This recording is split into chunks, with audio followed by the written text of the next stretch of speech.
Welcome to finance learning path. আমার নাম হলো জাহিদ মণ্ডল। আমি বিগত 4 বছর ধরে ট্রেডিং করছি।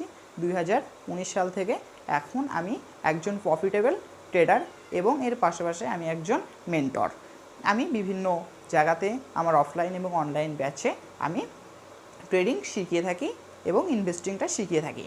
সো আমি ইউটিউব চ্যানেল খোলার প্রধান উদ্দেশ্য যেটা হচ্ছে যে বিভিন্ন মানুষ তারা কি করতে চায়, তারা তাদের হার্ড আর্ন মানি তারা নিযুক্ত করতে চায়, তারা ইনভেস্টমেন্ট করতে চায়, কিন্তু সঠিকভাবে কিভাবে ইনভেস্টমেন্ট করতে হবে, সিস্টেমেটিক প্ল্যানটা কী, সেই সমস্ত বিষয়গুলো নিয়ে আমি আজকে এই ভিডিওটাতে আলোচনা করব। তো প্রথমে আমাদের ইনভেস্টমেন্ট বলতে হলে যে স্টক মার্কেট সবার মাথাতে আসে। তো সাধারণ মানুষের মাথায় কী আসে, যে রিয়েল এস্টেট করতে হবে, গোল্ড কিনতে হবে, এফডি করাতে হবে, এবং কিছু কিছু মানুষের মাথায় এই প্ল্যানটা আসে যে স্টক মার্কেট ট্রাই করা যেতে পারে। কিন্তু স্টক মার্কেট ট্রাই করতে হলে পারে এখানে একটা হাইলি রিস্কি ব্যাপার আছে। তো এই হাই রিস্ক থেকে কিভাবে আমরা আমাদের রিস্কটাকে কমাতে পারবো এবং সেখান থেকে কিভাবে আমরা আমাদের প্রফিট মার্জিনটাকে বার করতে পারবো, এই সমস্ত বিষয় সিস্টেম্যাটিকলি আমি আপনাদেরকে গাইড করে থাকবো। সো প্রথমত আমাদের স্টক মার্কেট শিখতে হলে পারে, স্টক মার্কেট বুঝতে হলে পারে আমাদের একজন মেন্টরের প্রয়োজন। সো একজন মেন্টর আপনাকে ঠিকঠাক গাইড করতে পারে এবং কোন স্টকে কিভাবে ইনভেস্টমেন্ট করতে হবে, কখন সঠিক টাইমে ইনভেস্টমেন্ট করতে হবে, কখন স্টক থেকে এক্সিট করতে হবে এবং কত প্রাইসে আপনাকে কিনলে কত প্রাইসে বিক্রি করলে আপনার সঠিক প্রফিট মার্জিনটা হবে, এর জন্য প্রয়োজন একটা মেন্টর, একটা টিচার। সো প্রথমে আমি তোমাদেরকে যে বিষয়টি নিয়ে আলোচনা করব যে স্টক মার্কেট কী।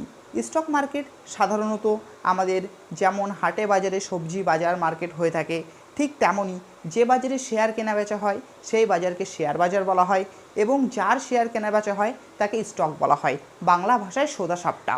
তো প্রথমে আমরা যে বিষয়টি নিয়ে আলোচনা করব যে স্টক মার্কেটে ট্রেড করতে হলে পারে, ইনভেস্ট করতে হলে পারে আমাদের কী কী বিষয় জানা প্রয়োজন।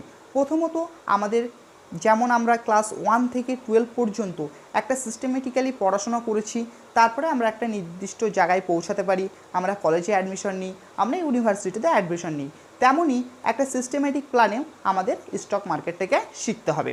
তো প্রথমত আমাদের স্টক মার্কেট শিখতে হলে পারে আমাদের দুটি বিষয়কে গুরুত্ব দিতে হবে। তো স্টক মার্কেট শিখতে হলে পারে প্রথমে স্টক মার্কেটকে বিশ্লেষণ করতে হবে। স্টক মার্কেটে বিশ্লেষণ করবার দুটো পদ্ধতি আছে, একটি হচ্ছে ফান্ডামেন্টাল, একটি হচ্ছে টেকনিক্যাল। তো আমরা টেকনিক্যাল অ্যানালাইসিস বা ফান্ডামেন্টাল অ্যানালাইসিস, তো ফান্ডামেন্টাল অ্যানালাইসিস কী বা টেকনিক্যাল অ্যানালাইসিস কী, এই বিষয়গুলি আমরা ইন ডিটেলস জানবো। তো ফান্ডামেন্টাল অ্যানালাইসিস কাকে বলে?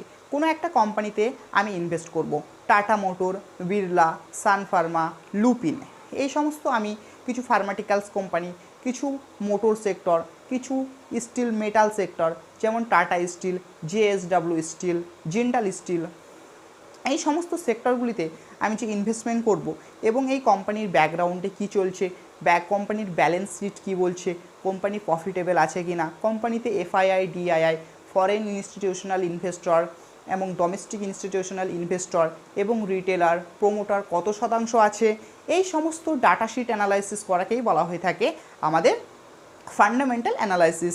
কোম্পানির ক্যাশ ফ্লো কত আছে, এই সমস্ত বিষয়গুলোকে বলা হয়ে থাকে ফান্ডামেন্টাল অ্যানালাইসিস। এবং আপনাদের মধ্যে যদি কেউ কোনো দিন কোনো একটা টার্মিনাল, গোরোর টার্মিনাল অর্থাৎ কোনো একটা ব্রোকারের টার্মিনাল যদি খুলে থাকেন, সো সেখানে একটা দেখতে পারবেন যে চার্ট থাকে। সো ওই চার্টের ভিতরে আমরা দেখি কিছু কিছু বার ওঠানামা করছে, ওই বারগুলোকে বলা হয় ক্যান্ডেলস্টিক অ্যানালাইসিস। তো ক্যান্ডেলস্টিক্স বলা হয়ে থাকে। তো ওই যে ক্যান্ডেলস্টিক্সগুলো আমাদের কি বোঝায়, যে প্রাইসের মুভমেন্টকে বোঝায়। তো এই প্রাইসের মুভমেন্টটা আমাদের অ্যানালাইসিস করেও আমরা ট্রেড নিতে পারি। তো প্রাইসের অ্যানালাইসিস করতে হবে, প্রাইস কিভাবে উঠছে, প্রাইস কিভাবে নামছে, কেন প্রাইস একটা রেঞ্জের ভিতরে ফেসে আছে, এই সমস্ত অ্যানালাইসিস করে আমরা যেখানে ইনভেস্টমেন্ট করি, যেখানে ট্রেড করি, সেই বিষয়টিকে বলা হয়ে থাকে টেকনিক্যাল অ্যানালাইসিস। তো ফান্ডামেন্টাল অ্যানালাইসিস এবং টেকনিক্যাল অ্যানালাইসিস এই দুটো বিষয় ভালোভাবে বুঝতে হবে। প্রথমত আমরা না জেনে না বুঝে কারোর কথায়, কোনো বন্ধুর কথায়, কোনো আত্মীয়র কথায় আমরা এই স্টকে ইনভেস্ট করে থাকি। তো স্টকে ইনভেস্ট করতে হলে আগে স্টক সম্পর্কে ভালোভাবে নলেজ থাকা দরকার, শেয়ার বাজার সম্পর্কে ভালোভাবে নলেজ থাকা দরকার, শেয়ার বাজার কিভাবে কাজ করে থাকে এই সমস্ত বিষয়গুলোকে ভালোভাবে বোঝার দরকার। তো প্রথমত আমরা বুঝবো, তারপরে আমরা শিখব, তারপরে আমরা ইনভেস্টমেন্ট করব। তো প্রথমত এই চ্যানেলটি খোলার আমার প্রধান উদ্দেশ্য যেটি হচ্ছে সেটি হলো শেয়ার বাজারকে হাতের মুঠোয় কিভাবে আনতে হয় এবং কিভাবে আমরা সঠিক জায়গায় বিনিয়োগ করে টাকা উপার্জন করতে পারি। সম্পূর্ণ ফ্রিতে প্রথম বাংলায় ধামাকাদার কন্টেন্ট নিয়ে আসছি আমি Zahid Mondal, finance learning path Bangla. Thank you so much.